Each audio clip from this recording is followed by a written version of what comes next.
Right.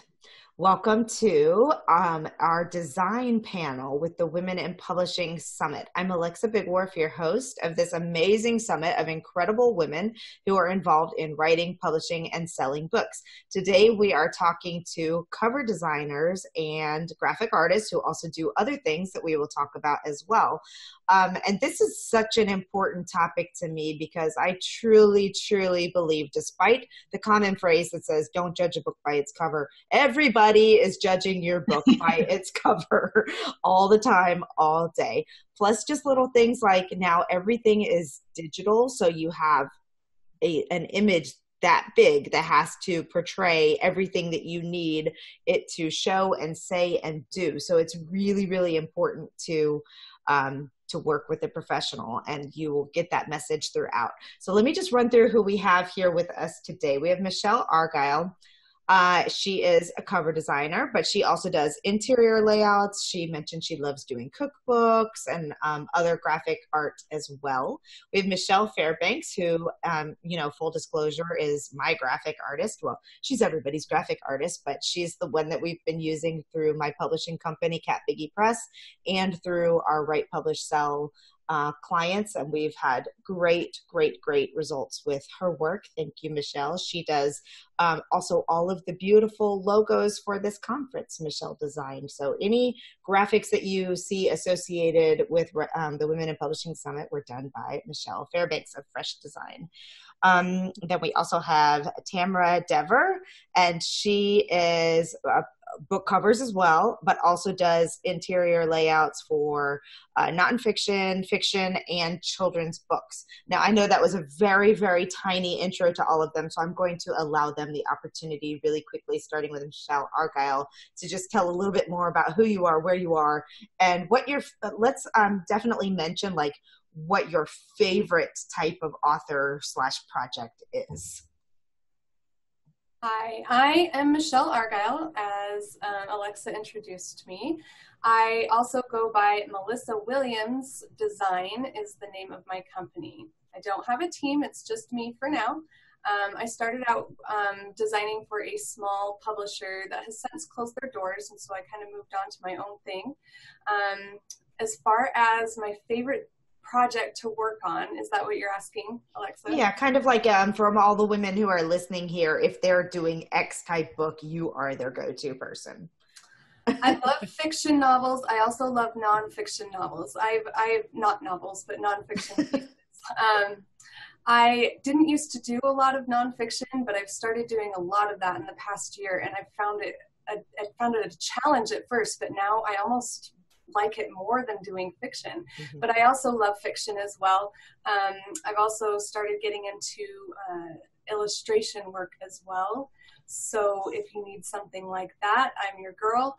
I just love a challenge, really. I love it when I get a client who says, I have this book mm-hmm. and I need this, but I don't really know what I want.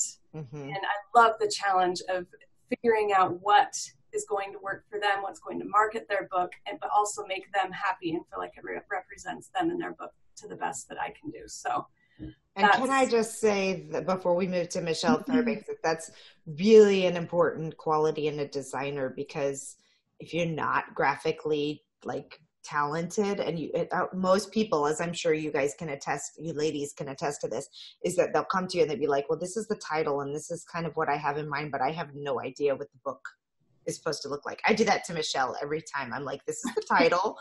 These are the colors I'm envisioning. Go. So it's very, I'm glad that we have people here that are like, I can just figure it out. So, all right, Michelle Fairbanks. Hello, nice to see you. Thank you for having me on the summit. Yeah. I'm a graphic designer that got into book covers about 5 years ago. So I was trained as a designer. I did mostly logos and print work, and then made the shift. I don't know why I hadn't thought about that before, because I've always loved book covers. Like I'm always, at the bookstore digging through, and the cover totally sells it. I know you work a lot with female entrepreneurs, because that's who I'm usually sending you. Yes, exactly. Yep, I definitely leaned towards women's fiction, and I'd say nonfiction as well, with a lot of your clients and authors. Yeah, cool. Yeah. All right, Tamara. Hi, so I'm Tamara Dever. I own TLC Book Design. This is our 26th year in business, I believe. Oh, wow. Wow. So we design books, covers and interiors of most genres. We have a very small team, and we're really passionate about working with authors who are serious about the books that they're putting out, who are serious about changing people's lives, whether it's for a few hours by entertaining them or changing the course of their entire lives.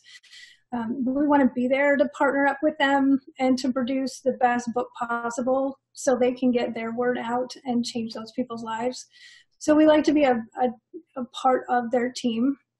We also coach people through the whole process of publishing and work mostly with self-publishers and small publishers. We have a few medium-sized publishers, so we can fill the role of just design, or we can fill the role of kind of a publishing coach. But passion's a big deal. That's great. That fits very well with our theme of changing the world with your words this year. Okay, so let's get right into it. I think for now, if until we get really into the jive of the conversation, we'll just go in that same order, unless you don't have anything to say on the topic or you would rather defer or whatnot, but we'll keep this very casual. Okay, so first question, I did not prep you to answer this question, but I always like to know, like, if you have a memory of the worst cover you've ever seen, just to get things going. And if you can't think of one specific, if you can think globally of like, I really cringe when I see X or whatever. Go for it, Michelle. Michelle A. Or should we call you Melissa? You can call me either. Okay. All right. I wouldn't say there's a specific worst cover that I've ever seen, but I've seen a handful, well, more than a handful of bad covers. I work with an editor, and she often sends me bad covers that she finds, and we get a good laugh out of them. And sometimes I feel bad because I think, you know, I could really help this person do something with their book. And sometimes I'll even look inside the book and I'm like, you know, it looks like this is a really good book. It needs a better cover. I actually do cover redesigns for Book Life for Publishers Weekly. They do a cover redesign every month, and I get to choose from hundreds of different covers that are usually not very good, and I have to choose 12 because I do one a month, so 12 per year. And it's difficult to choose them because I could choose the worst one, but then it's easy to improve upon that. So I usually have to choose somewhere between, you know, somewhere in the middle. But even then, there's so much more room to improve on, and doing redesigns is one of my favorite things. So, because you know, before and after, everybody loves that. And Michelle? Worst cover. Last year when we did the summit, we pulled up some really terrible ones. I think what was a little bit tricky when you look at some of those bad covers is some of them are meant to be campy, and then some kind of ride that line where you're not sure. You're like, did they actually try? Are they trying to make it look good? But if, you know, if it makes you laugh and it's not a humor book, that's probably maybe not a good fit. That's very true. Tamara, in 26 years, I'm sure you've seen some doozies. Oh my goodness, yes. And we get a good chuckle out of it too, and also feel bad because we wish we could help them, and you just can't help everybody. And that's why there's so many of us out there. So collectively, we can help a lot of them. Yeah. But I know we do a lot of redesigns as well. We've been in business long enough that we've actually redesigned our own covers.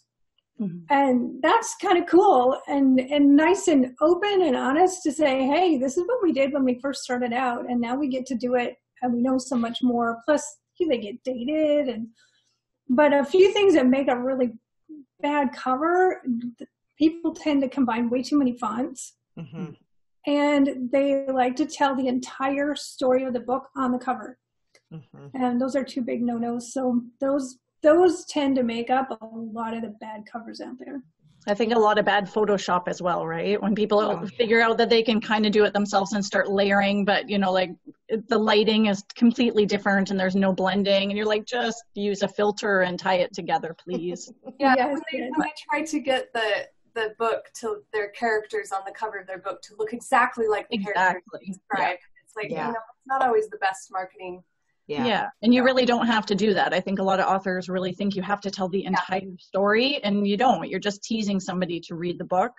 I don't think I would ever read a book and flip back and be like, oh my goodness, that girl had, her hair wasn't wavy when they said it was wavy. Right. It doesn't, it's not that specific. So. No.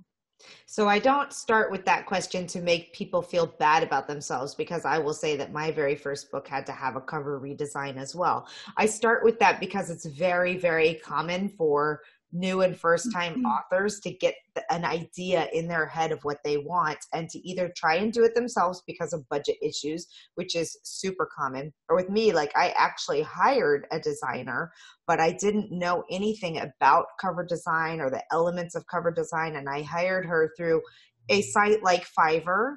And the risk that you run into, sometimes I'm not going to totally bash Fiverr, because you can find some really, really excellent people out there doing excellent work, but you should definitely check out the work.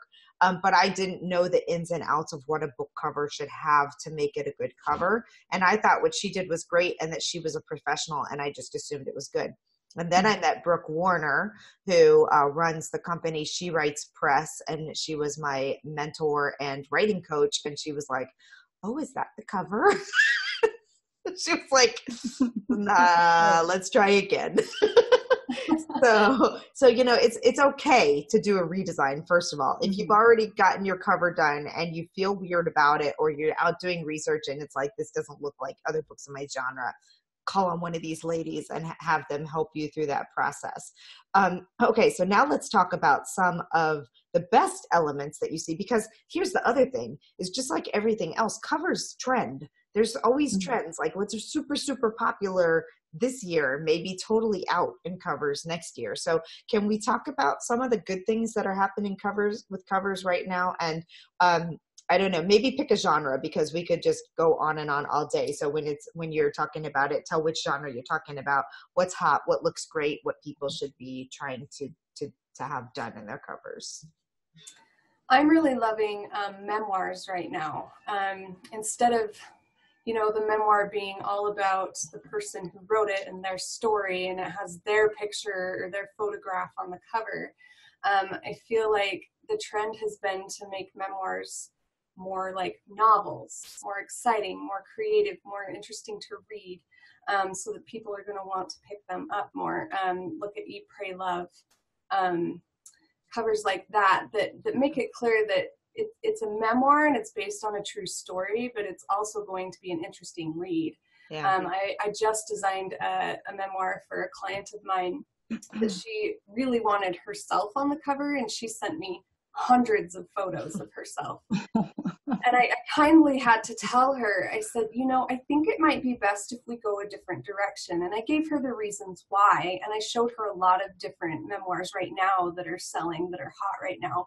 And I said, you might want to go this direction. And then I gave her some concepts to go from. And we ended up using an image of the back of somebody's head that kind of looks like her, but it's not her. And it definitely looks more, interesting to read than it would if it was just, a grainy photo of her on the cover. Yeah, that's very, very true. Yeah. I think it's hard for authors to step away, right? They're so connected to that story. So especially with a memoir, it's like, no, it's got to be my face front and center. Yeah. Like, well, nobody really, nobody knows you. This is the story to get to know you. So entice them in. Yeah. I think for me, I read a lot of psychological thriller. So those covers always seem to speak to me. A lot of high contrast, super simple, sans serif fonts. But I'm really enjoying the serif fonts that are coming in as well. So really classic, really simple, but eye-catching, and always being able to read it in that, the smaller thumbnail size.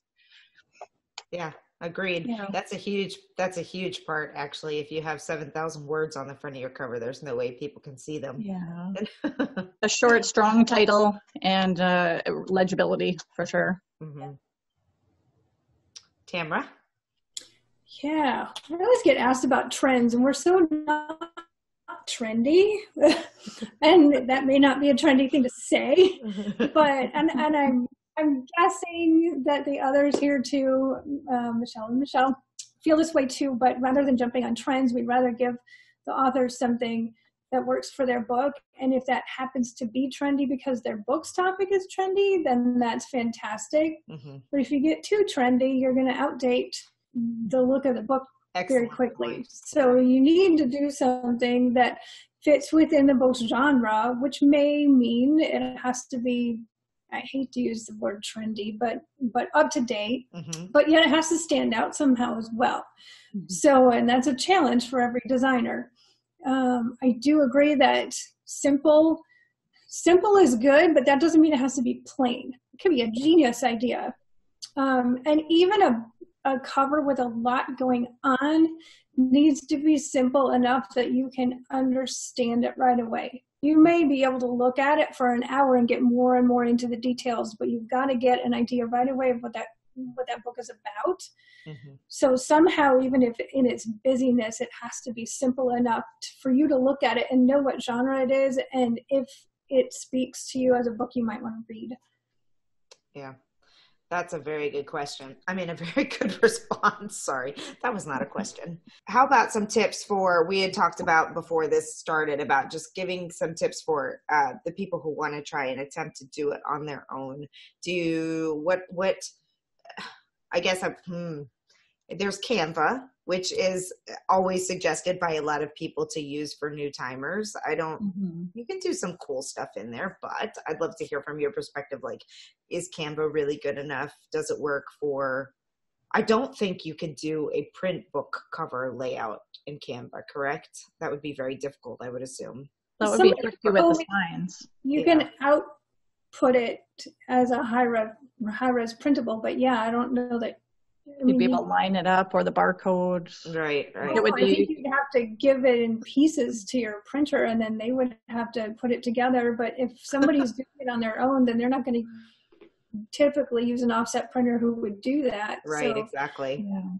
I think if anybody is dead set on creating their own cover, and say they have a knack for it and they actually create, something that's great, but they don't have the tools to create a print, PDF that you need to upload for your printer or to hand to your printer. You can always get in touch with a designer and say, hey, I have this. Can you help me at least put this together? Yeah. And they probably wouldn't charge you very much. They'd be more than happy to help you. Or if you have sometimes we'll have people that come to us with artwork already. They don't necessarily have a cover, but they have artwork. So yeah, it is. I think a lot of times people don't realize, and you all can definitely talk more into this, like that an ebook thing is one thing because it's just a flat image, but it's when you get into the print book that really you have to have somebody who knows what they're doing. Well, you have color calibration, you've got color specs for different printers. I mean, there's so much to know that can go wrong. If you to make sure that you have high resolution as well. So some people that bring images to us, it'll be in a Microsoft Word document or, like a little tiny thumbnail, and we can't really take that to print. So we have to advise, if anybody does that. Same too with illustration. If you're having something specifically, a photo taken or an illustration done, it's better to talk to the designer earlier so that you have those specs and can have, the proper print file format going forward. I think that's a great segue into actually a really good question as well. And that is, what should authors expect when they come to work with the book designer? Because I think a lot of people get really intimidated by price, by process, by how much time is it going to take? Since I didn't give Tamara a chance to answer the last one, you want to start with that question? Sure.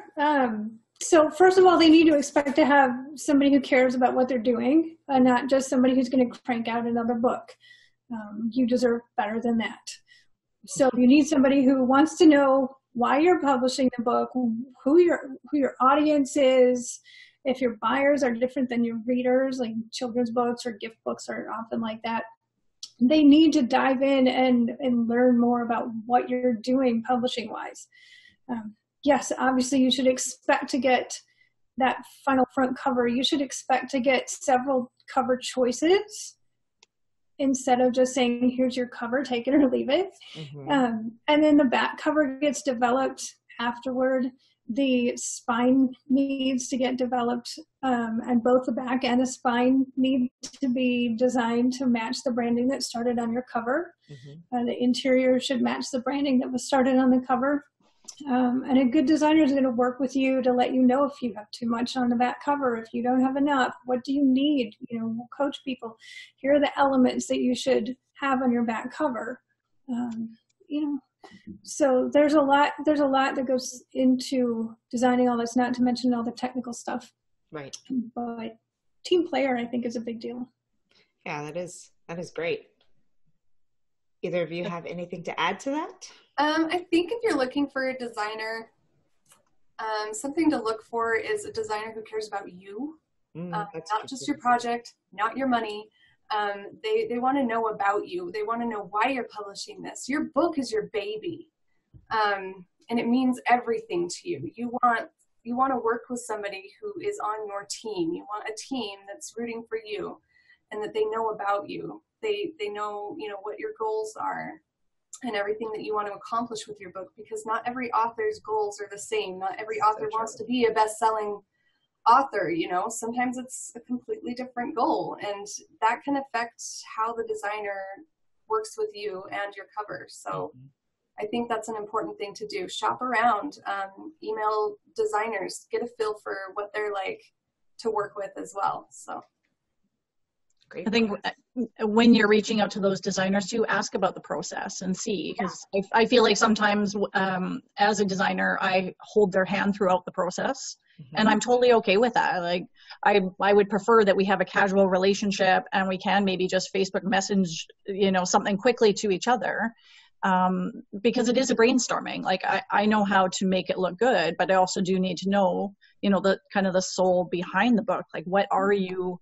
Yes, we say genre and it needs to fall under these rules, but we also really need to know not just the synopsis, but the soul of the book, so that we can translate that and communicate that to buyers, hopefully.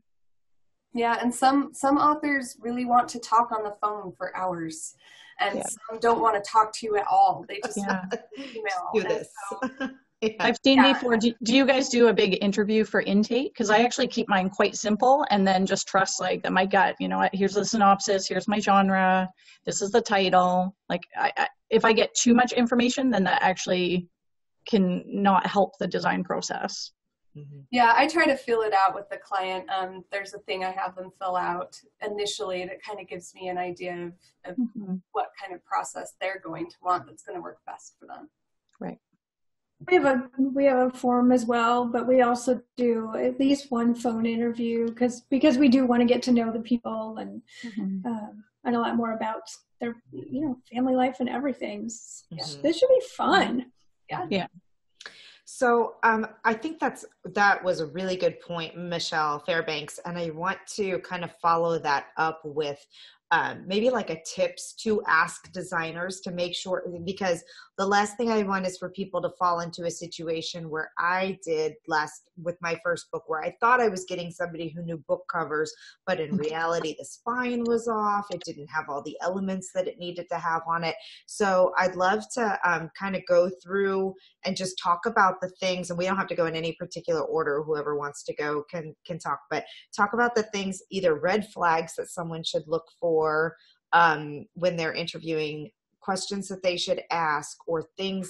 And as an example, like there are a lot of wonderful illustrators and graphic designers who can make an incredible book cover because they know design and they know beautiful elements, but they don't know diddly squat about making sure that the spine is right and that the back cover has the elements it needs on it. So if you guys would like to just kind of share with the audience, like things that they should know to ask a designer. Of course, they're not going to need these lists because they're coming to you three. So, but I'm just kidding.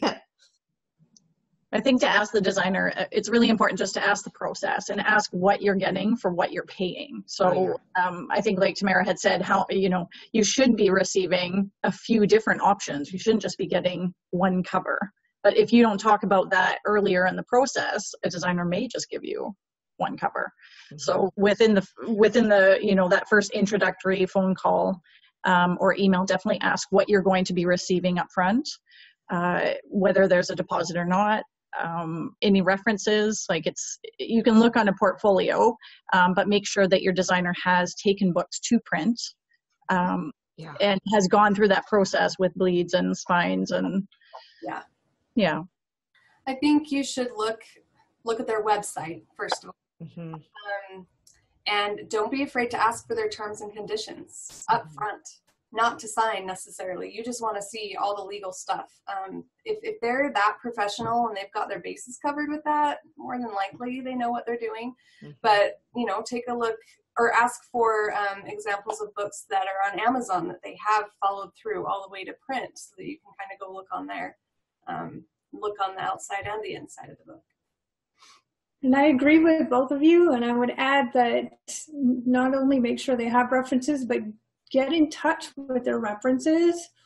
Ask them hard questions like, was your deadline ever in jeopardy? Why and how did the designer handle that? Did you ever feel uncomfortable working with them and why? Was this designer actually open to working with your ideas, or did they only use theirs, or did they do a combination? Like, how did they respond when you actually had ideas to share? Not all designers are open to other people's ideas. They should be, but not everybody is. So be sure to ask those. I think those are tough questions. And then, of course, would you hire that firm again? Yeah, that's a big question, because if it's no, then just scratch that person off. Maybe ask that question first, and then you don't have to ask all the other questions. Give yourself some time. Exactly. I did want to, since there are a lot of people watching this who've never published a book before in their first part going through it, I did want to address what Michelle Fairbanks said when she said, what covers are you getting? What multiple covers? So when you publish a book, ideally you'll have a nice flat image for your ebook, and then you'll also have the print cover, which is the front cover plus the spine plus all the stuff that goes on the back. And if you're publishing on Amazon, you'll have to have it formatted one way, and if you're publishing on Ingram Spark, which is a major distributor, wholesale distributor, and global printer, you need to have it another way. If you're working with a specialty printer or any other kind of printer, or everybody will have their templates for cover design. And usually, as long as you let your cover designer know ahead of time, it's not a huge process to make, it's usually small differences but they're big enough that your files will get rejected if you try to use Amazon's on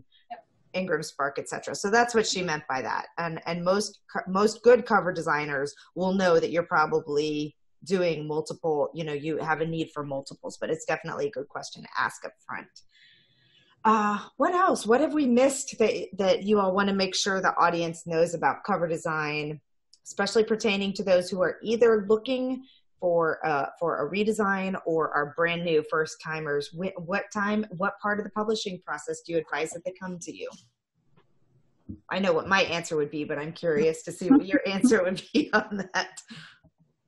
I'm okay if somebody comes very early in the process. Quite often we'll end up doing the design of the cover and then providing client with the ebook and any early marketing, and then we put it on the sideline until the interior is ready.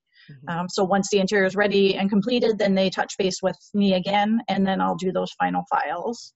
So I think earlier in the process is fine. It gives you time for research. It gives you time to make those adjustments. And I think it's really exciting when the author sees the concrete, seeing the cover come to life. It's like you said, Michelle, it's like a baby, right? It's, it is your baby, and you've had this story in your head, and it's like the fruition of it all. It just seeing that cover come together is, I think, really exciting for the author. So I think earlier in the process is totally fine. Yeah, I had one client that I worked with her on her cover for 4 years. No joke. That's a long project. That's a lot. She was done with her book, but she wasn't, and so she went through it. And she went through edits again, and I was patient with her, and her cover actually evolved into something else than what we originally decided on. I had grown as a cover designer, and we had kind of learned together along the way. Her book's finally published and out there. And she's hired me for several other covers, which have gone way faster. Yeah. But That's a great point, though, Michelle, is that especially on your first book and as you go through different areas of growth and change, and that's one of the nice things about starting early, is that you have the flexibility to do that. But yeah, you should plan on probably making some adjustments along the way with your first book. Yeah, I think at least give your designer, what would you guys say, maybe like 6 months out from published date, if you can reach out at least that, because trying to do something last minute is not fun for anybody. No. And I usually charge more if you wait and you need it rushed. Usually prices go up. Exactly. Right. Or you may not even be able to hire the firm that you wanted to hire because they're too busy. They're too busy. So we love people to come when they're maybe in their second draft, because that's the time to start kind of shoring up everything else that needs to happen after they're done writing. It gives everybody time to find the right people to flesh out their team. Most good designers are booked weeks, if not months in advance. And also, if that designer is doing the interior as well, they can give you clues, tips on how to set up your manuscript to best work with their process. And you may just need to make a couple simple changes within your manuscript, but it will ensure, or at least get rid of some of the potential problems in bringing the Word file into an InDesign file. So it's nice to be able to give people tips ahead of time to get you on the schedule. And then we all know, we all work with self-publishers, life gets in the way. And to be working with somebody who understands that and is able to reschedule that is awesome. Something I want to tell, especially the new people, please, please, please do not plan your launch party date until you know for sure when you're going to have books, because life gets in the way, because printing presses break down, because people get sick, because the editor finds something crazy big in your manuscript, and all of a sudden you have to go off and get legal involved and who knows what. I mean, there's so many things. So yes, set a timeline, but wait until as late in the process as you can to set that actual physical party date. We're scrambling right now, pushing printers that are suddenly crazy busy and aren't usually, and they're all crazy busy right now. We're just pushing and pushing to try to get books to hit a party that's already been scheduled, can't be rescheduled for various reasons, and we're literally praying for books to be done in time. Yeah, especially if you are launching your book between November and December 31st, like that is, you do not want to mess up on anything there. So give yourself plenty of time. So it's a very busy time for printers. I'm guaranteed this is something that authors need to know. Almost, I swear, 98% of the time when you get that proof copy from your printer, which you should always get a proof copy, there is always something. Yes. And it can take weeks to get that changed and get printed copies again. So there may be something on the cover that you need changed, a typo, or you want to add an endorsement that you got, or there's typos inside, so stuff like that. You have to plan for that kind of stuff. Yeah, that's interesting. That's a great point. And people often, we can talk a little bit about interior as well, because I don't have a panel or an interview about the interior layout of the book. But since that is obviously an important part, some key things like you're going to want to make sure that your header fonts match with your cover fonts and things like that. But it always surprises people when they come to me and they expect to, because people don't understand. They're like, I have this Word document. You should be able to do a layout in like 3 hours for me, right? I should have it tomorrow.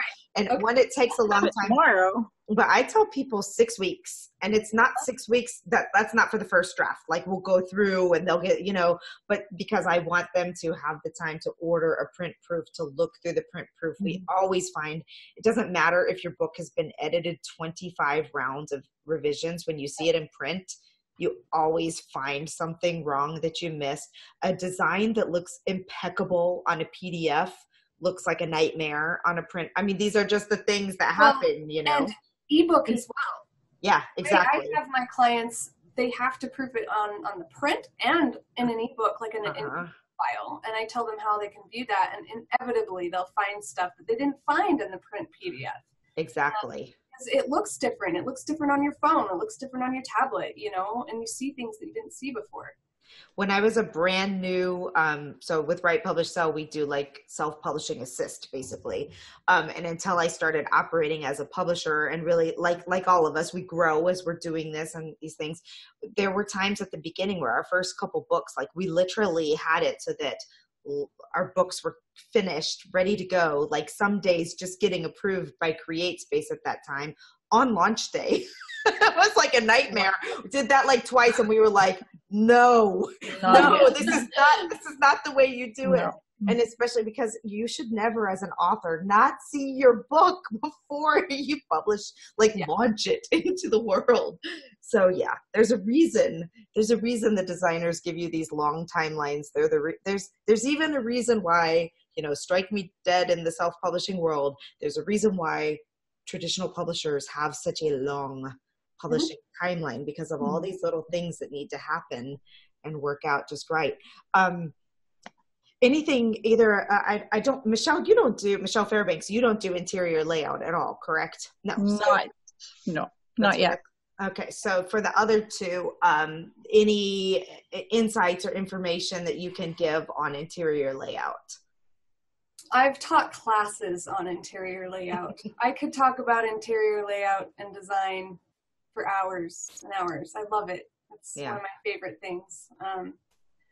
You need to know your fonts. You need to know why fonts are important. You need to know why white space is important. Why it's important not to put a header on your chapter pages. Why it's important to use the same fonts on your cover that are on your cover on the inside of your book. And what's the normal layout? Like where's your copyright page supposed to go? Right. Your acknowledgement's supposed to go. You also need to know about paper. What kind of paper is your printer printing on? There's so many different things, and to know that it's important to hire somebody who really knows the ins and outs of interior layout. Yeah. I would suggest not to do it yourself. You can learn, but there's a lot. Yeah. There's so many details in the interior. It's ridiculous. And what people don't realize is that we go line by line through their book. We make sure every single line breaks the way that it should, that no page ends with the beginning of a paragraph, no page begins with the end of a paragraph. Like, there's not too many hyphens in a row. But yes, hyphens are okay. Yes. I know we run into authors who don't want any hyphens, and that's not a good decision. Hyphens are okay. Not for any. And we teach as well, and each piece of the book has its own purpose. So that front cover's like a billboard to get your attention. The spine is kind of like a mini billboard. If you see that first, it'll get you to the front cover. The front cover's job is to get you into the back cover, which is more like an advertisement.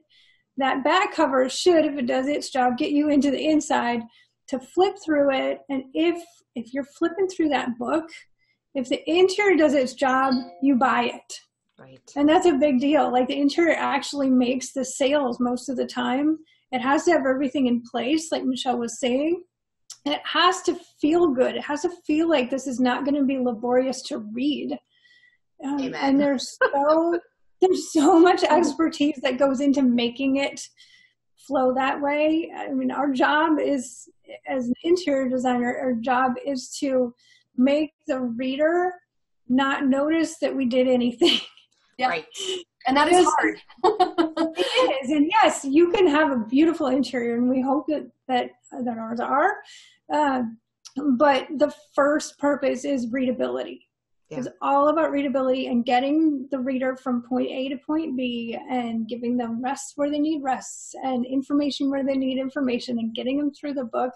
And you're going to notice bad design before you notice good design. Absolutely. And even if readers, like, let's just take, like, I can't read a book anymore without noticing layout. That's all my eyes go to is, is it justified the right way? Are there spaces where they're supposed to be, and all these kinds of things. But even just an untrained, just somebody who enjoys books knows what a book looks like in their genre that they read all the time. Mm-hmm. So if they pick something up and it's far different from that, like it subconsciously or not, it lets them think that this is not a book they want to read because it doesn't match what they're used to.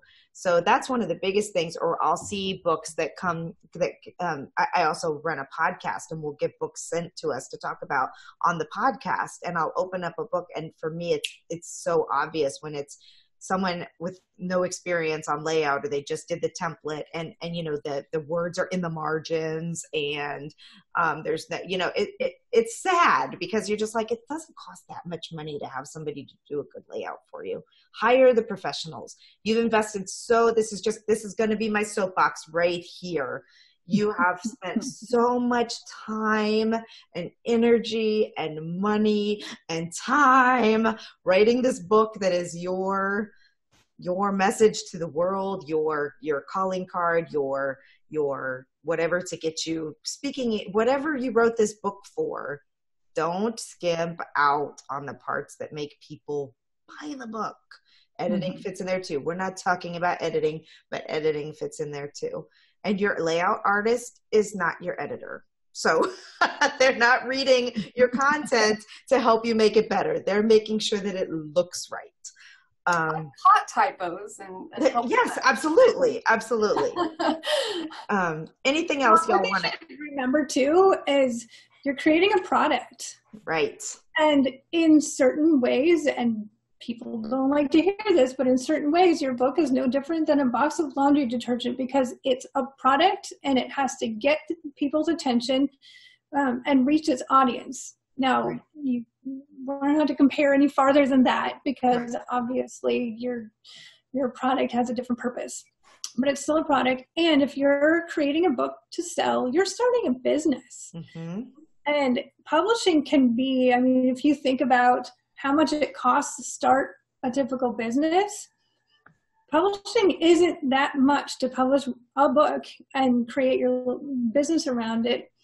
It's not that much, even if you're talking $10,000 to really do the whole package right.